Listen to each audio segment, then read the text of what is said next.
Alternativet, der er brug for nye tanker. Velkommen til Alternativet. Et bæredygtigt iværksættersamfund med fokus på tryghed og ligestilling er et af Alternativets vigtigste mærkesager.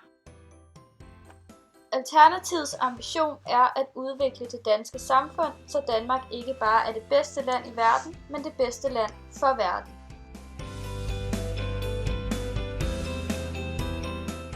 Alternativet vil en seriøs bæredygtig omstilling af hele samfundet. Det er af afgørende betydning for os, at vi som samfund erkender, at vi ikke kan fortsætte med at bruge flere ressourcer, end jorden kan gendanne. Vi skal derfor have mod til omfattende satsninger på nye modeller for produktion, forbrug, forsyning, beskatning, økonomi og transport. Vi tror på, at disse satsninger er nødvendige, både for at sikre en seriøs bæredygtig omstilling af samfundet og for at skabe nye og bedre arbejdspladser. Inden 2040 skal alle landbrug i Danmark være 100% økologiske. Fødevarer skal produceres 100% økologisk, og Danmark skal have 100% vedvarende energi, som f.eks. solenergi, og kun bæredygtige virksomheder skal have erhvervsstøtte.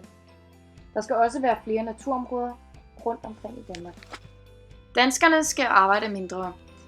En arbejdsuge skal være på 30 timer, og de mennesker, der tjener mindst, skal betale mindre i skat. Mennesker skal også kunne få kontanthjælp, uden at blive kontrolleret så meget, som partiet mener, det er tilfældet i dag.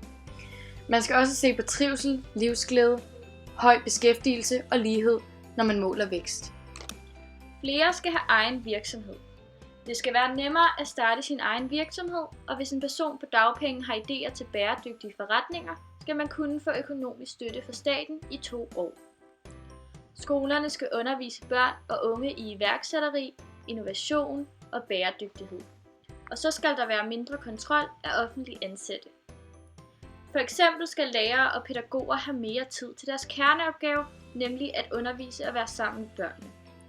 Vi vil desuden skabe et center, som skal rådgive om, hvordan folk kan udvikle nye og bæredygtige løsninger, der kan gavne alle. Banker skal skabe velstand for alle. Banker, forsikringsselskaber, pensionskasser og investeringsselskaber skal hjælpe os med at låne penge, der kommer hele samfundet til gode.